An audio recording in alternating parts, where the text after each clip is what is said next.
अर्जुन और शिवदूत का वार्तालाप। किरात वेशधारी शिवजी के साथ अर्जुन का युद्ध।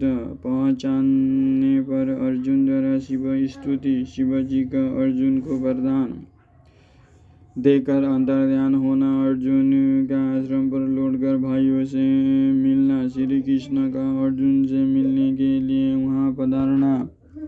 नंदीश्वर कहते हैं, महाज्ञानी सनत कुमार जी, अब परमात्मा शिव की उस लीला को श्रवण करो जो भक्त वत्सलता से युक्त तथा उनके दृढ़ता से भरी हुई है। तदनंतर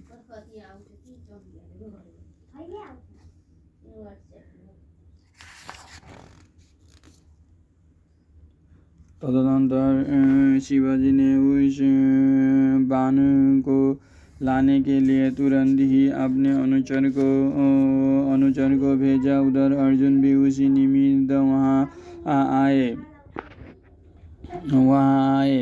इस प्रकार एक ही समय में रुद्रनुचर तथा अर्जुन दोनों बाण उठाने के लिए वहां पहुंचे। तब अर्जुन ने उसे डरा धमका कर अपना बाण उठा लिया। यह देखकर उस अनुचर ने कहा, ऋषि सत्वम, आप क्यों इस बाण को ले रहे हैं? यह हमारा सहायक है, इसे छोड़ दीजिए।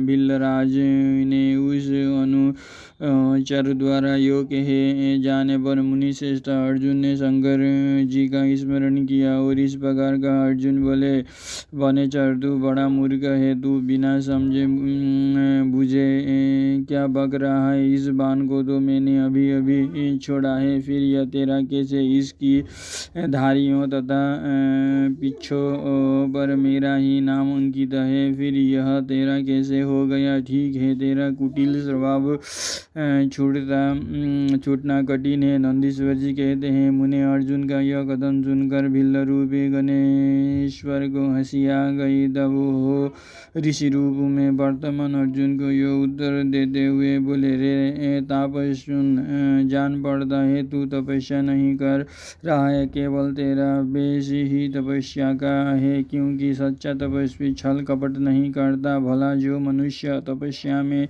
निरता होगा वो कैसे मिथ्या भाषण करेगा एवं कैसे छल करेगा? अरे तू मुझे अकेला मत समझ, तुझे ज्ञात होना चाहिए कि मैं एक सेना का अधिपति हूँ। हमारे स्वामी बहुत से वनचारी भीलों के साथ वहाँ बैठे हैं। वे विग्रह तथा अनुग्रह करने में सर्वदा समर्थ है। यह बाण जिसे तूने अभी उठा लिया है उन्हीं का है। यह बाण कभी तेरे पास ठीक नहीं सकेगा। तापस, तू क्यों अपनी तपस्या का फल नष्ट करना चाहता है? मैंने तो ऐसा सुन रखा है कि चोरी करने से, छलपूर्वक किसी को कष्ट पहुँचाने से, विस्मय करने से तथा सत्य का त्याग करने से प्राणी का तब क्षीण हो जाता है। यह बिल्कुल सत्य है। शौर्याच्च लार्धमानाच्च विस्मयात् सत्यभजनात् तपसा श्रीयते सत्यमेतदेव मया श्रुतम्। ऐसी दशा में तुझे अब तप का फल कैसे प्राप्त होगा? उस बाण को लेने से तू तप से च्युत तथा कृतघ्न हो जाएगा, क्योंकि निश्चय ही यह मेरे स्वामी का बाण है और तेरी रक्षा के लिए ही उन्होंने इसे छोड़ा था। इस बाण से तो उन्होंने शत्रु को मार ही डाला और फिर बाण को भी सुरक्षित रखा। तू तो महान कृतघ्न तथा तपस्या में अमंगल करने वाला है। जब तू सत्य नहीं बोल रहा है तब फिर इस तप से सिद्धि की अभिलाषा कैसे करता है? अथवा यदि तुझे बाण से ही प्रयोजन है तो मेरे स्वामी से मांग ले, वे स्वयं इस प्रकार के बहुत से बाण तुझे दे सकते हैं। मेरे स्वामी आज यहाँ वर्तमान है। तो उनसे क्यों नहीं याचना करता? तू जो उपकार का परित्याग करके अपकार करना चाहता है तथा अभी अभी कर रहा है, यह तेरे लिए उचित नहीं है। तू चपलता छोड़ दे। इस पर कुपित होकर अर्जुन ने उससे कई बातें कही। दोनों में बड़ा विवाद हुआ। अंत में अर्जुन ने कहा, वनचारी भील, तू मेरी सार बात सुन ले। जिस समय तेरा स्वामी आएगा उस समय में उसे उसका फल चखाऊंगा। तेरे साथ युद्ध करना तो मुझे शोभा नहीं देता, अतः मैं तेरे स्वामी के साथ ही लोहा लूंगा, क्योंकि सिंह और गिदड़ का युद्ध उपहासास्पद ही माना जाता है। भील, तूने मेरी बात सुन ली, अब तू मेरे महान बल को भी देखेगा। जा, अपने स्वामी के पास लौट जा, अथवा जैसी तेरी इच्छा हो वैसा कर। नंदीश्वर जी कहते हैं, मुने अर्जुन ने जो कहने पर वो भील जहाँ शिवावतार सेनापति किरात विराजमान थे वहाँ गया और उन भीलराज से अर्जुन का सारा वचन विस्तार पूर्वक कहा सुनाया। उसकी बात सुनकर उस किरातेश्वर को महान हर्ष हुआ। तब भील रूपधारी भगवान शंकर अपनी सेना के साथ वहाँ गए। उधर पांडुपुत्र अर्जुन ने भी जब किरात की उस सेना को देखा तब वे भी धनुष बाण ले सामने आकर डट गए। तदनंतर किरात ने पुनः उस दूत को भेजा और उसके द्वारा भरतवंशी महात्म्य अर्जुन से यो कहलाया। किरात ने कहा, तपस्विन, तनिक इस सेना की ओर तो दृष्टिपात करो। अरे अब तुम बाण छोड़कर जल्दी भाग जाओ, क्योंकि तुम इस समय एक सामान्य काम के लिए प्राण गंवाना चाहते हो। तुम्हारे भाई दुख से पीड़ित है, इसलिए तो उनसे भी बढ़कर दुखी है। मेरा तो ऐसा विचार है कि ऐसा करने से पृथ्वी भी तुम्हारे हाथ से चली जाएगी। नंदीश्वर जी कहते हैं, मुने जब अर्जुन की सब तरह से रक्षा करने के लिए किरात रूपधारी परमेश्वर शंभु ने उनकी भक्ति के दृढ़ता की परीक्षा के निमित्त ऐसी बात कही, तब वो शिवदूत उसी समय अर्जुन के पास पहुंचा और उनसे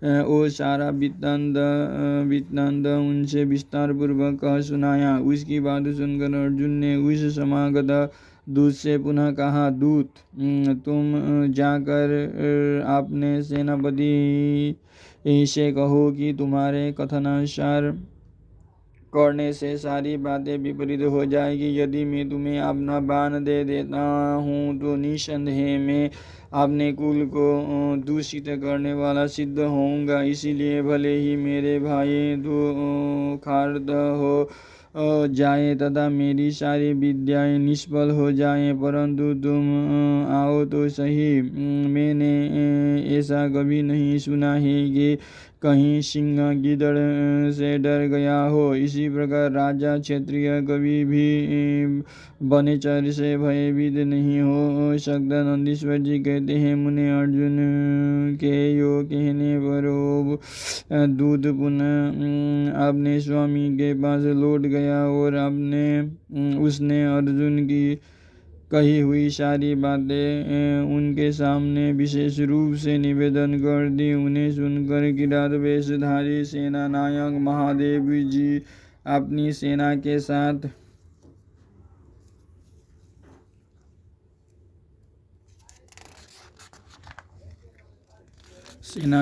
अर्जुन के सम्मुख आए। उन्हें आया हुआ देखकर अर्जुन ने शिव जी का ध्यान किया, फिर निकट जाकर उनके साथ अत्यंत भीषण संग्राम छेड़ दिया। इस प्रकार गणों सहित महादेव जी के साथ अर्जुन का घोर युद्ध हुआ। अंत में अर्जुन ने शिव जी के चरण कमल का ध्यान किया। उनका ध्यान करने से अर्जुन का बल बढ़ गया। तब वे शंकर जी के दोनों पैर पकड़कर उन्हें घुमाने लगे। उस समय भक्तवत्सल महादेव जी हंस रहे थे।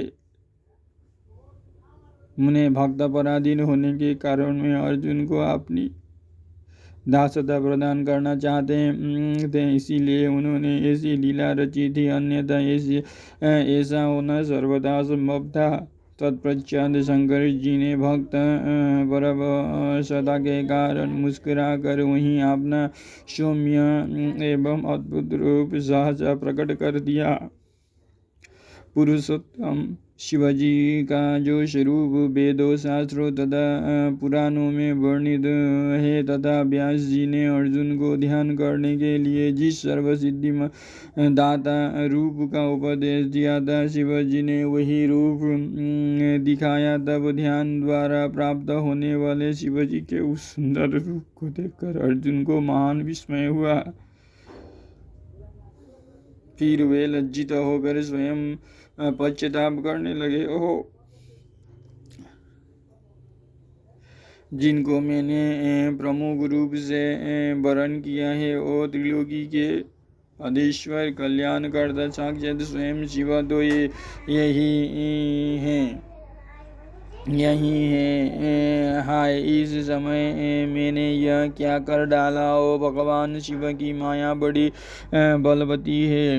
वो बड़े बड़े मायावियों को भी मोह में डाल देते हैं। फिर मेरी तो विषाद ही क्या है।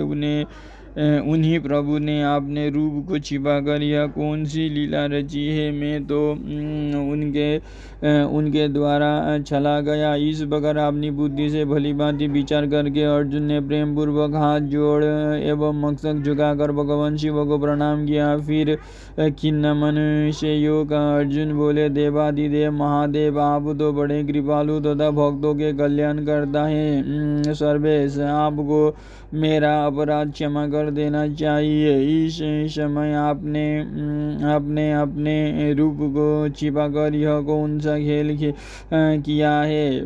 आपने तो मुझे छल लिया। प्रभु, आप स्वामी के साथ युद्ध करने वाले मुझको धिक्कार है। नंदीश्वर जी कहते हैं, मुने इस प्रकार पांडुपुत्र अर्जुन को महान पश्चाताप हुआ। तत्पश्चात वे शीघ्र ही महाप्रभु शंकर जी के चरणों में लौट गए। यह देखकर भक्त वत्सल महेश्वर का चित्त प्रसन्न हो गया। तब वे अर्जुन को अनेकों प्रकार से आश्वासन देकर यो बोले। शंकर जी ने कहा, पार्थ, तुम तो मेरे परम भक्त हो, अतः खेद ना करो। यह तो मैंने आज तुम्हारी परीक्षा लेने के लिए ऐसी लीला रची है, इसीलिए तुम शोक त्याग दो। नंदीश्वर जी कहते हैं, मुने योग कहकर भगवान शिव ने अपने दोनों हाथों से पकड़कर अर्जुन को उठा लिया और अपने तथा गणों के समक्ष उनकी लाज का निवारण किया। फिर भक्त वत्सल भगवान शंकर वीरों में मान्य पांडुपुत्र अर्जुन को सब तरह से हर्ष प्रदान करते हुए प्रेम पूर्वक बोले। शिवजी ने कहा, पांडवों में श्रेष्ठ अर्जुन, मैं तुम पर परम प्रसन्न हूँ। अतः अब तुम वर मांगो। इस समय तुमने जो मुझ पर प्रहार एवं आघात किया है, उसे मैंने अपनी पूजा मान लिया है। साथ ही यह सब तो मैंने अपनी इच्छा से किया है, इसमें तुम्हारा अपराध ही क्या है। अतः तुम्हारी जो लालसा हो मांग लो, क्योंकि मेरे पास कोई भी ऐसी वस्तु नहीं है जो तुम्हारे लिए अदेय है। यह तो कुछ हुआ है ओ शत्रुओं में तुम्हारे यश और राज्य की स्थापना के लिए अच्छा ही हुआ है। तुम्हें इसका दुख नहीं मानना चाहिए। अब तुम अपनी सारी घबराहट छोड़ दो। नंदीश्वर जी कहते हैं, मुने भगवान शंकर के यो कहने पर अर्जुन भक्ति पूर्वक सावधानी से खड़े होकर शंकर जी से बोले। अर्जुन ने कहा, शंभु, आप तो बड़े उत्तम स्वामी हैं, आपको भक्त बहुत प्रिय है। देव, भला मैं आपके करुणा का क्या वर्णन कर सकता हूँ। सदाशिव, आप तो बड़े कृपालु हैं। यो कहकर अर्जुन ने महाप्रभु शंकर को सद्भक्ति युक्त एवं वेद सम्मत स्तुति आरंभ की। अर्जुन बोले, आप देवादिदेव को नमस्कार है। कैलाश वासी नाम को प्रणाम है। सदाशिव आम को अभिवादन है। पंचमुख परमेश्वर आम को मैं सिर झुका दिखाता हूँ। आप जटाधारी तथा 3 नेत्रों से विभूषित है, आपको बारंबार नमस्कार है। आप प्रसन्न रूप वाले तथा सहस्रों मुखों से युक्त है, आपको प्रणाम है। नीलकंठ, आपको मेरा नमस्कार प्राप्त हो। मैं सद्योजात को अभिवादन करता हूँ। वामांक में गिरिजा को धारण करने वाला विषध्वज, आपको प्रणाम है। 10 भुजाधारी, आप परमात्मा को पुनः पुनः अभिवादन है। आपके हाथों में डमरू तथा कपाल शोभा पाते हैं तथा आप मुंडों की माला धारण करते हैं, आपको नमस्कार है। आपका सिर विग्रह शुद्ध स्फटिक तथा निर्मल कपूर के समान गौरवर्ण का है, हाथ में पिनाक सुशोभित है तथा आप उत्तम त्रिशूल धारण किए हुए हैं, आपको प्रणाम है। गंगाधर, आप व्याघ्र चर्म का अंतरिया तथा गज चर्म का वस्त्र लपेट लेने वाले हैं, आपके अंगों में नाग लिप्त रहते हैं, आपको बारंबार अभिवादन है। सुंदर लाल लाल चरणों वाले, आपको नमस्कार है। नंदी आदि गणों द्वारा सेविता, आप गणनायक को प्रणाम है। जो गणेश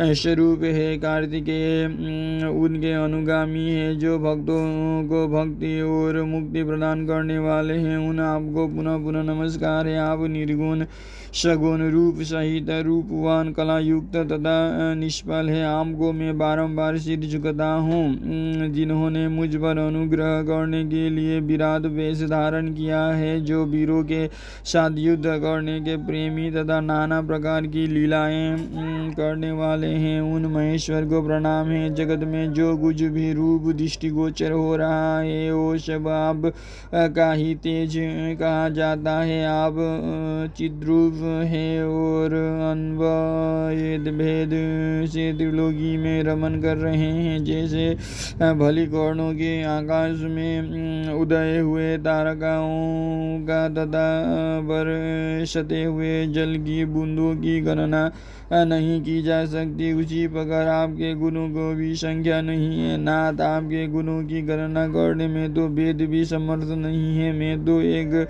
मंदबुद्धि व्यक्ति हूँ, फिर मैं उनका वर्णन कैसे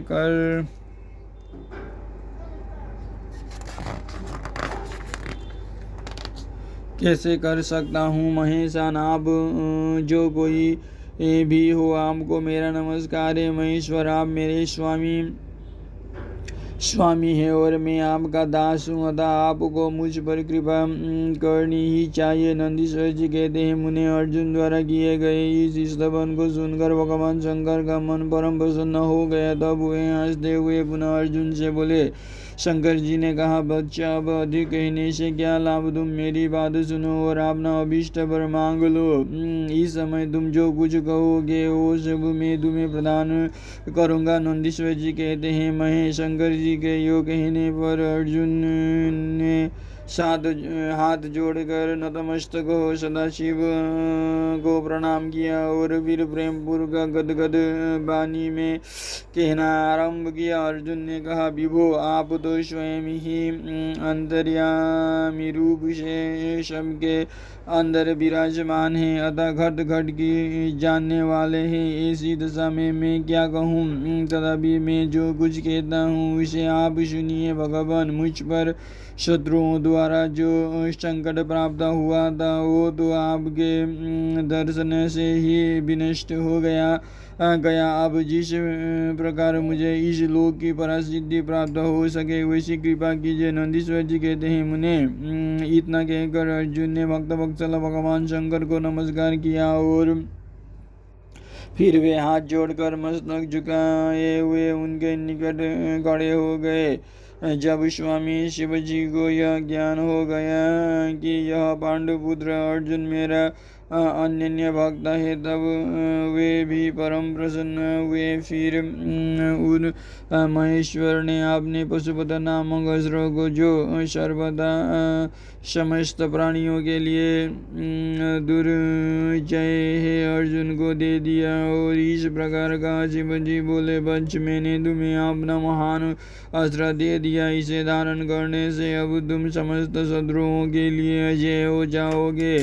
जाओ, विजय लाभ करो। साथ ही मैं श्री कृष्ण से भी कहूँगा, वे तुम्हारी सहायता करेंगे, क्योंकि श्री कृष्ण मेरे आत्मा स्वरूप है, आत्मस्वरूप भक्त और मेरा कार्य करने वाले हैं। भारत, मेरे प्रभाव से तुम निष्कंटक राज्य भोगो और अपने भाई युधिष्ठिर से सर्वदा नाना प्रकार के धर्म कार्य कराते रहो। नंदीश्वर जी कहते हैं, मुने यो कहकर शंकर जी ने अर्जुन के मस्तक पर अपना कर कमल रख दिया और अर्जुन द्वारा पूजित हो वे शीघ्र ही अंतर्ध्यान हो गए। इस प्रकार भगवान शंकर से वरदान और अस्त्र पाकर अर्जुन का मन प्रसन्न हो गया था। वे अपने मुख्य गुरु शिवा का भक्तिपूर्वक स्मरण करते हुए अपने आश्रम को लौट गए। वहाँ अर्जुन से मिलकर सभी भाइयों को ऐसा आनंद प्राप्त हुआ मानो मृतक शरीर में प्राण का संचार हो गया। उत्तम व्रत का पालन करने वाली द्रौपदी को अत्यंत सुख मिला। जब उन पांडवों को यह ज्ञात हुआ कि शिवजी परम संतुष्ट हो गए हैं, तब उनके हर्ष का पार नहीं रहा। उन्हें उस संपूर्ण वृत्तांत के सुनने से तृप्ति ही नहीं होती थी। उस समय उस आश्रम में महामनस्वी पांडवों का भला करने के लिए चंदन युक्त पुष्पों की वृष्टि होने लगी। तब उन्होंने हर्षपूर्वक संपत्ति दाता तथा कल्याण कर्ता शिव को नमस्कार किया और 13 वर्ष की अवधि को समाप्त हुई जानकर यह निश्चय किया कि अवश्य ही हमारी विजय होगी। इसी अवसर पर जब श्री कृष्ण को पता चला कि अर्जुन लौट कर आ गए हैं, तब यह समाचार सुनकर उन्हें बड़ा सुख मिला और वे अर्जुन से मिलने के लिए वहाँ पधारे तथा कहने लगे कि इसीलिए मैंने कहा था कि शंकर जी संपूर्ण कष्टों का विनाश करने वाले हैं। मैं नित्य उनकी सेवा करता हूँ, अतः आप लोग भी अपनी उनकी सेवा करें। मुने, इस प्रकार मैंने शंकर जी के किरात नामक अवतार का वर्णन किया। जो इसे सुनता अथवा दूसरों को सुनाता है, उसकी सारी कामनाएं पूर्ण हो जाती है।